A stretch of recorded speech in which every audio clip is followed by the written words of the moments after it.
नमस्कार, India voice पर स्वागत है आपका। मैं हूं आपके साथ प्रियंका मिश्रा। बुलेटिन की करेंगे शुरुआत। संसद की सुरक्षा में चूक के मामले में गिरफ्तार आरोपी महेश कुमावत को 7 दिन की पुलिस हिरासत पर भेजा गया है। दिल्ली पुलिस ने मास्टरमाइंड ललित झा के सभी साथ महेश कुमावत को भी गिरफ्तार कर लिया है। इस मामले में यह छठी गिरफ्तारी है। पुलिस फिलहाल महेश कुमावत से इस मामले में पूछताछ कर रही है। महेश पर आरोप है कि उसने इस साजिश में ललित की मदद की है। बता दें कि इस मामले में पुलिस को ललित झा के साथ देने वाले महेश कुमावत की तलाश भी। पुलिस कई टीमें गठित कर महेश को गिरफ्तार करने के लिए संभावित जगहों पर छापेमारी कर रही थी। संसद सुरक्षा में हुई चूक के मामले में संसद घुसपैठ पर सियासत तेज।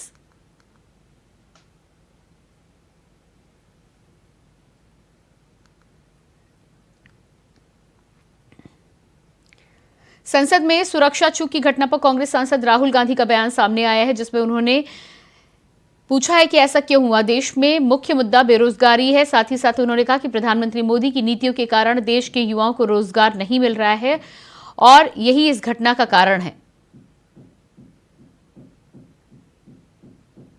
देश में सबसे बड़ा मुद्दा है बेरोजगारी का मुद्दा, जो पूरे देश में उबल रहा है। मोदी जी की पॉलिसीज के कारण हिंदुस्तान के युवाओं को रोजगार नहीं मिल रहा। तो ब्रीच जरूर हुई है, बट इसके पीछे कारण बेरोजगारी है।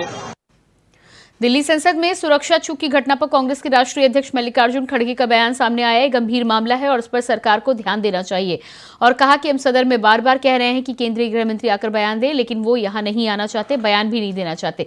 साथ ही साथ उन्होंने कहा कि लोकतंत्र के लिए ये अच्छी बात नहीं है।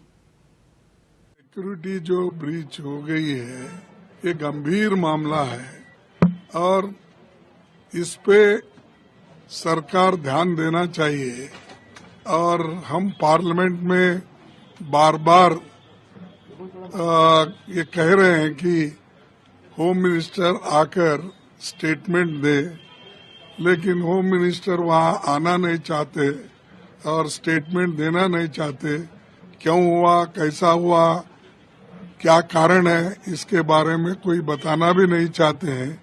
लेकिन आपके टीवी शो में जाकर घंटों से बैठते हैं, लेकिन 5 मिनट का स्टेटमेंट हाउस में आकर देकर क्लैरिफाई करके हाउस चलाने के लिए वो तैयार नहीं है। ये अच्छी बात नहीं है डेमोक्रेसी के लिए। संसद में घुसपैठ मामले में आरोपियों के समर्थन में सपा अध्यक्ष अखिलेश यादव आए हैं। अखिलेश यादव ने खुलकर उन लोगों का समर्थन किया है। उन्होंने एक सभा के दौरान कहा है कि जो लोग संसद में कूदे थे वो सरकार की नीतियों से परेशान है और गूंगी बहरी सरकार को जगाने के लिए उन्होंने ऐसा कदम उठाया।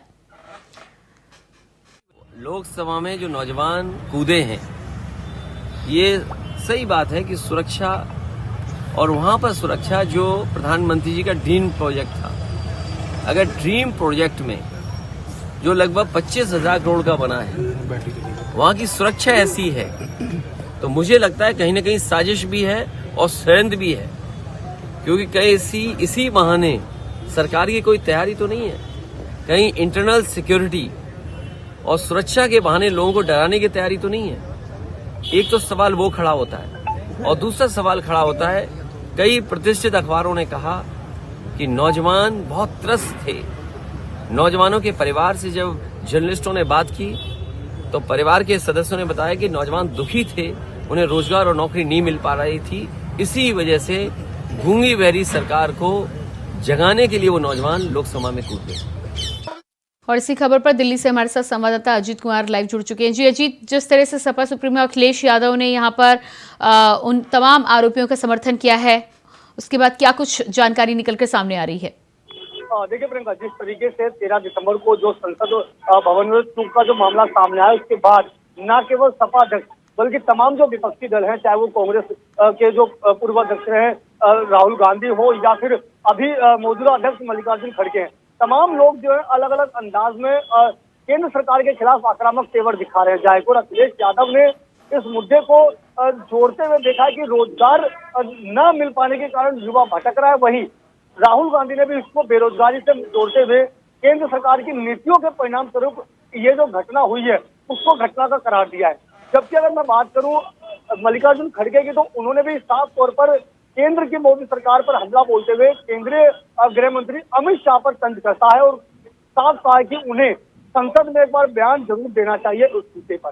तो निश्चित तौर पर कहा जा सकता है कि लगातार इस मुद्दे पर जो विपक्ष है वो हावी हो रहा है और हंगामा लगातार संसद में देखने को मिल रहा है। जी प्रियंका। जी बिल्कुल, तो इस पूरे मामले पर जिस तरह से विपक्ष लगातार सरकार को घेरता हुआ नजर आ रहा है, सवाल अन्य भी हैं, लेकिन यहाँ पर बड़ी बात यह है कि आरोपियों को जिस तरह से समर्थन दिया जा रहा है या जिस तरह से उनकी बात को, उनकी गलती को सही ठहराया जा रहा है, उस पर क्या कहना है? क्या उस पर भी बीजेपी के किसी नेता का कुछ बयान आया है अभी तक? देखिए, जिस तरीके से लगातार भाजपा का जो बयान आ रहा है कि जो केंद्र सरकार लगातार केंद्र सरकार के तमाम मंत्री हो या फिर बड़े नेता हो, वो साफ तौर पर कह रहे हैं कि जो विपक्ष है वो जानबूझ करके सदन को चलने नहीं देना चाहते। इसी वजह से लगातार इस मुद्दे पर इस तरह के जो बयानबाजी है वो की जा रही है। जबकि खुद लोकसभा अध्यक्ष ओम बिरला ने भी इस मुद्दे पर साफ तौर पर कहा था कि जो संसद में जिस तरीके से जो सुरक्षा में चूक हुई उसमें सरकार का कोई लेना देना नहीं होना चाहिए। ये मामला लोकसभा से जुड़ा हुआ है, ना कि सरकार से। तो ऐसे में लोकसभा के खिलाफ कार्रवाई भी हुई, जिसमें लोकसभा के जो कर्मचारी हैं 8 सुरक्षाकर्मी के खिलाफ कार्रवाई हुई, जिसके बावजूद लगातार विपक्ष हंगामा जरूर कर रहा है। जी बिल्कुल, इस पूरे मामले में जिस तरह से तमाम आरोपियों की गिरफ्तारी हो गई है, 7 दिन की रिमांड पर भी यहाँ पर रखा जाएगा, चाहे ललित की बात करें, महेश की बात करें। इसके अलावा संसद की सुरक्षा को लेकर क्या कुछ कार्रवाई आगे की गई है? क्या सुरक्षा बढ़ाई गई है? देखिए, बिल्कुल इस समय अगर मैं बात करूं तो संसद भवन की बात करूं तो संसद भवन में विजिटर पास को बिल्कुल पूरी तरीके से निरस्त कर दिया गया है। अभी फिलहाल विजिटर पास को अलाउ नहीं किया जाएगा। जबकि खुद अगर मैं बात करूं तो मीडिया एंट्री को भी कहीं ना कहीं बैन किया गया है। मीडिया एंट्री भी अब विजय चौक से तमाम जो संसद भवन की जो कार्रवाई है वो विजय चौक से मीडिया ट्रायल किया जाएगा। तो निश्चित तौर पर काफी सुरक्षा के कदम बढ़ाए गए हैं। अगर मैं आरोपियों की बात करूं तो जहां पहले बार जो आरोपी पकड़े गए थे उन्हें भी 7 दिन की रिमांड दी गई थी। उसके बाद जब ललित ने सरेंडर किया तो अगले दिन जब उसको पेश किया गया तो उसे भी 7 दिन की रिमांड मिली। अब जब महेश को पुलिस ने गिरफ्तार किया तो 15 दिन की हालांकि पुलिस रिमांड की मांग कर रही थी, लेकिन कोर्ट ने उसे पटियाला हाउस कोर्ट में पेश किया गया था, जिसके बाद पटियाला हाउस कोर्ट ने 7 दिन की रिमांड महेश की भी दी है। जी, तो इस पूरे मामले में जिस तरह से आरोपियों से लगातार पूछताछ की जा रही है, सुरक्षा को लेकर पुख्ता इंतजाम किए गए हैं, बयानबाजी यहाँ पर लगातार जारी है। अजीत, इस तमाम जानकारी के लिए बहुत बहुत शुक्रिया आपका। अगली खबर आगरा से है, जहां आगरा पुलिस ने किशोरी को होटल से कराया है मुक्त। बता दें कि होटल में देह व्यापार का खेल चल रहा था। यहीं इससे पहले भी किशोरी को मुरादाबाद से एक होटल से मुक्त कराया गया था, जिसके बाद किशोरी को उसकी नानी के सुपुर्द कर दिया गया है। जानकारी के मुताबिक जानकारी ये है कि किशोरी से देह व्यापार कराया जा रहा था। मामले में पुलिस ने 2 आरोपियों को गिरफ्तार किया है। मामला आगरा थाना ताजगंज क्षेत्र के अंश होटल का बताया जा रहा है। में लगातार देह व्यापार के मामले सामने आ रहे हैं। एक फ्रीडम फॉर्म एनजीओ ने आगरा पुलिस को इंफॉर्मेशन दी कि आगरा के थाना ताजगंज क्षेत्र में एक होटल में देह व्यापार कराया जा रहा है। सूचना पर पुलिस ने कार्रवाई की तो 3 लोगों से होटल अंश पैलेस में गिरफ्तार किया गया है। साथ ही एक नाबालिग का भी रेस्क्यू कराया गया है। पूछताछ में पुलिस को नाबालिग ने बताया है कि उसे होटल अंश पैलेस के अंदर देह व्यापार कराया जा रहा था। एक बड़ा सवाल खड़ा होता है कि इससे पहले भी आगरा के थाना ताजगंज क्षेत्र में रिच होम स्टे प्रकरण हुआ था, जिसमें कि कई वीडियो वायरल हुए थे, जिसके बाद भी आगरा पुलिस नहीं जागी और अभी भी आगरा के थाना ताजगंज क्षेत्र के अंदर सैकड़ों की तादाद में होम स्टे और स्पा सेंटर चल रहे हैं, जो कि अवैध तरीके से चल रहे हैं। ये किन की सह पर चल रहे हैं और आगरा पुलिस ऐसे लोगों के खिलाफ क्यों नहीं करती है सख्त कार्रवाई? आगरा से कैमरामैन वसीम खान के साथ में Aamir Qadri, India boys. UP में जमीन से जुड़े मामलों में बढ़ रही हत्याओं पर लगाम लगाने के लिए अधिकारियों की जिम्मेदारी तय करने के लिए अब योगी सरकार सख्त नजर आ रही है, जिसको लेकर राजस्व चकबंदी के मामलों को जल्द निपटाने के लिए डेडलाइन दी गई है। रोड मैप भी तैयार है, जिसके आधार पर लापरवाही करने वाले, काम न करने वाले अधिकारियों की छुट्टी तय है। ऐसे में 25 दिसंबर तक का समय निर्धारित किया गया है, जिसके बाद काम न करने वाले अधिकारियों पर कार्रवाई की जाएगी। देखिए एक रिपोर्ट।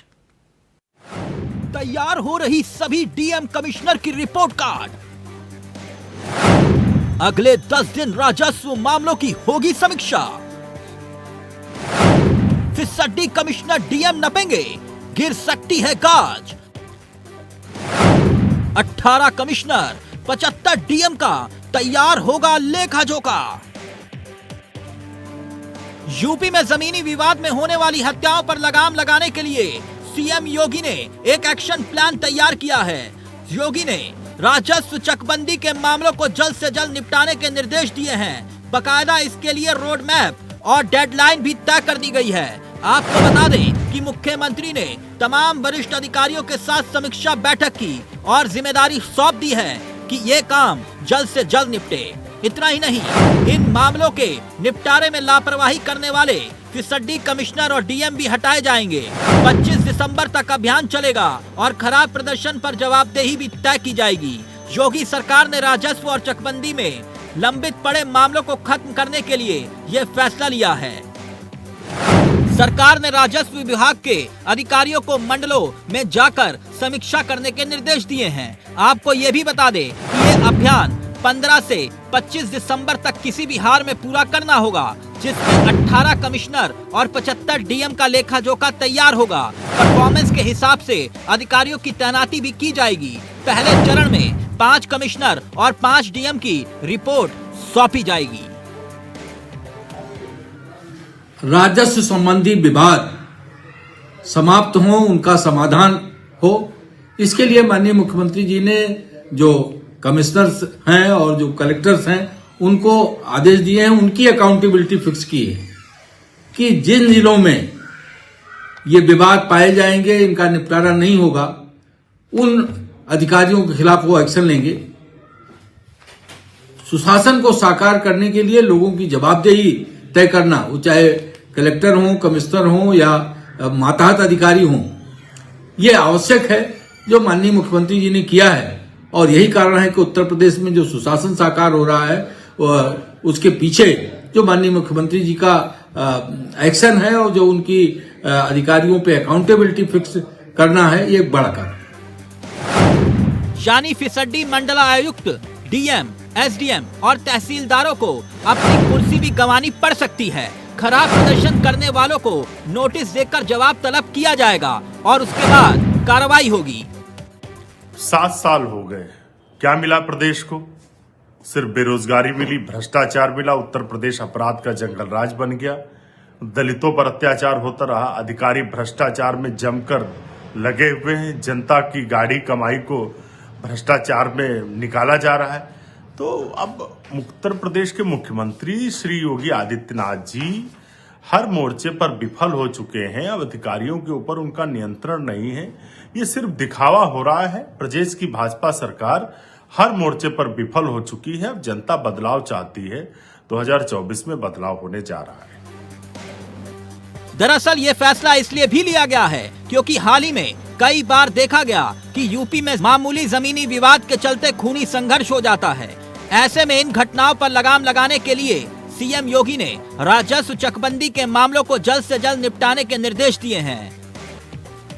अब देखना यह होगा कि इसका असर अगर धरातल पर दिखता है तो यकीनन अपराध पर भी लगाम लगेगी और अधिकारियों की जवाबदेही और जिम्मेदारी भी तय होगी। Bureau report, India voice, Lucknow.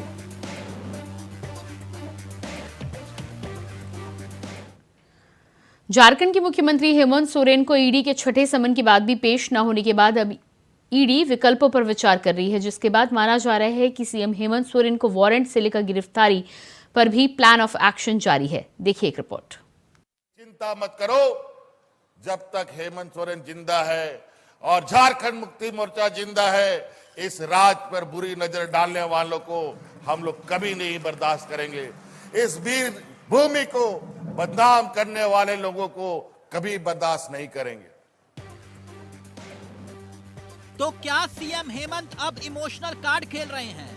मगर वो ऐसा क्यों कर रहे हैं? दरअसल जमीन घोटाले की जांच कर रही ईडी की टीम सीएम हेमंत सोरेन से पूछताछ करना चाहती है। इसके लिए सीएम हेमंत सोरेन को 6 बार ईडी की ओर से सम्मन भेजकर पूछताछ के लिए ईडी ऑफिस तलब भी किया, लेकिन अब तक सीएम हेमंत सोरेन ईडी के सवालों से बचते नजर आए।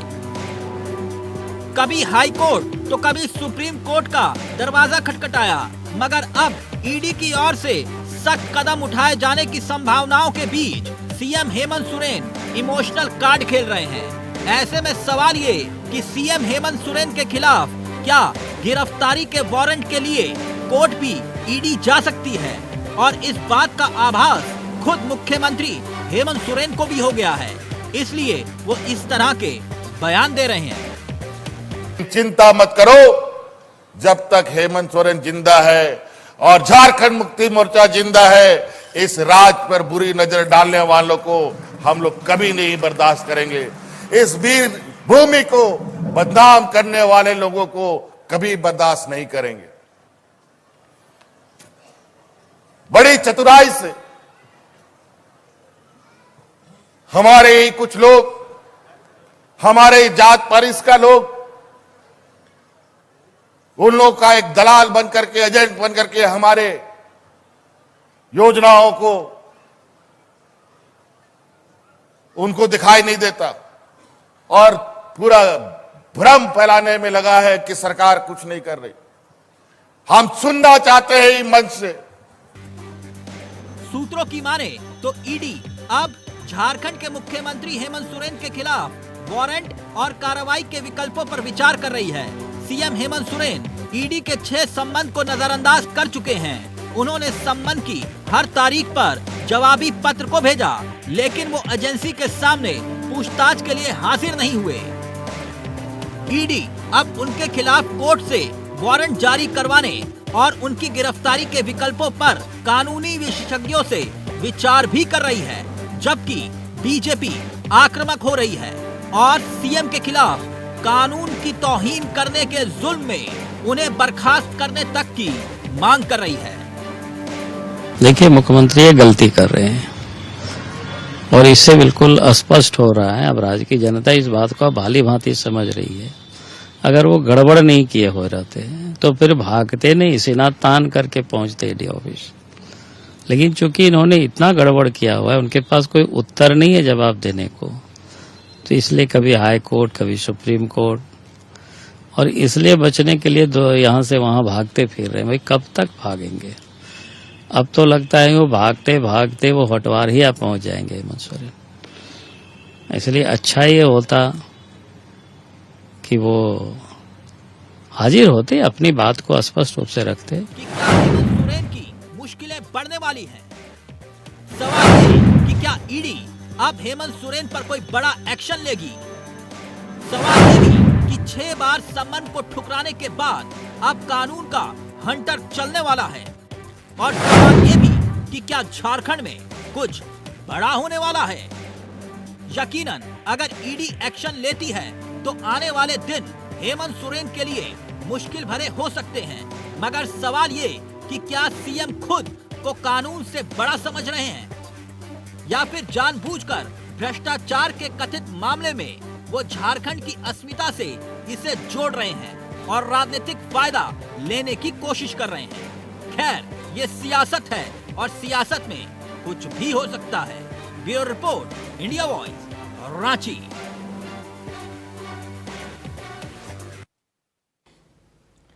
तीन राज्यों में हार के बाद इंडिया गठबंधन ईवीएम पर ही सवाल उठाने लगा है। इसी कड़ी में अब सपा के अध्यक्ष अखिलेश यादव ने एक बयान दिया है। अखिलेश ने कहा है कि अगर आप डेवलप कंट्री बनना चाहते हैं तो डेवलप कंट्री में वोट डालने की व्यवस्था है, उसको क्यों नहीं अपनाते? अमेरिका जैसा देश जो अर्थव्यवस्था में ताकतवर है, महीनों से बैलेट से वोट कराता है। जापान बैलेट से वोट डलवा रहा है। जर्मनी को कोर्ट ने पाबंदी लगाई है। वहीं शिवराज सिंह चौहान को लेकर भी केंद्र पर निशाना साधा। साथ ही दावा किया कि 2024 में बीजेपी यूपी की लोकसभा सीटों पर हारेगी। मध्य प्रदेश में ये कहा गया और अखबारों में आज भी निकल रहा है, सोशल मीडिया पे आज भी चल रहा है कि जो लाडली योजना थी उसकी वजह से सरकार बनी। देश के प्रधानमंत्री ने भी ये कहा कि महिलाओं का वोट ज्यादा मिला। अब आप खुद कल्पना करिए कि लोकतंत्र में जिस नेता की वजह से सरकार बनी हो वही मामा दुखी हो, मामा को दुखी करना ये अच्छी बात नहीं। समाजवादियों ने कहा कि अगर आप अमेरिका से नकल कर रहे हो, आप डेवलप कंट्री बनना चाहते हो, तो जो डेवलप कंट्री में व्यवस्था है वोट डालने की, उसको क्यों नहीं अपना रहे हो? अमेरिका जैसा देश जो अर्थव्यवस्था में ताकतवर है वो अपने यहाँ महीनों बैलेट से वोट डलवाता है। जापान जैसा देश जहां से ईवीएम कभी बनी वो बैलेट से वोट डलवा रहा है। जर्मनी का जो सुप्रीम कोर्ट है उसने ये पाबंदी लगाई कि अगर ईवीएम से मशीन से वोट पड़ेगा तो वो अनकॉन्स्टिट्यूशनल है। ये तीनों बातें जो मैंने कही हैं, इन तीनों बातों पर आप खुद विश्लेषण करिए कि आने वाले समय में परिवर्तन होगा, बीजेपी हटेगी और मैंने नारा दिया है कि सभी दल साथ आएं, खासकर जो समाजवादी पार्टी के साथ गठबंधन में थे। गठबंधन 80 हराव का नारा देगा। जब 80 हारेंगे तभी भारतीय जनता पार्टी हटेगी और भारतीय जनता पार्टी हटने से ही देश खुशहाली के रास्ते पर जाएगा। इनके पास नारे तो नए नए हैं, अब कह रहे हैं कि डेवलप्ड कंट्री का सपना देख रहे हैं। सुना है कुछ दिनों पहले सरकार ने यह कहा कि निवेश के लिए जमीन चाहिए। जो सरकार 2 साल होने वाले हैं, अगर निवेश के लिए जमीन नहीं ढूंढ पाई है तो निवेश होगा कहां पर? आपके जिले में भी कहीं ना कहीं जमीन चिन्हित करने की कोशिश की होगी।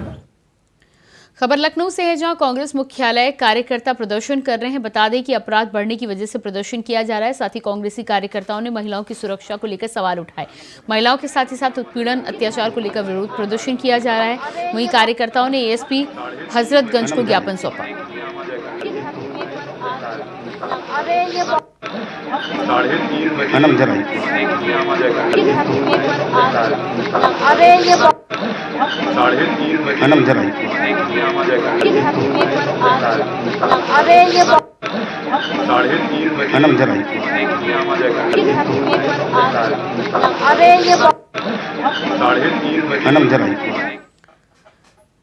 इसी के साथ फिलहाल इस बुलेटिन में इतना ही। खबरों का सिलसिला जारी रहेगा। नमस्कार।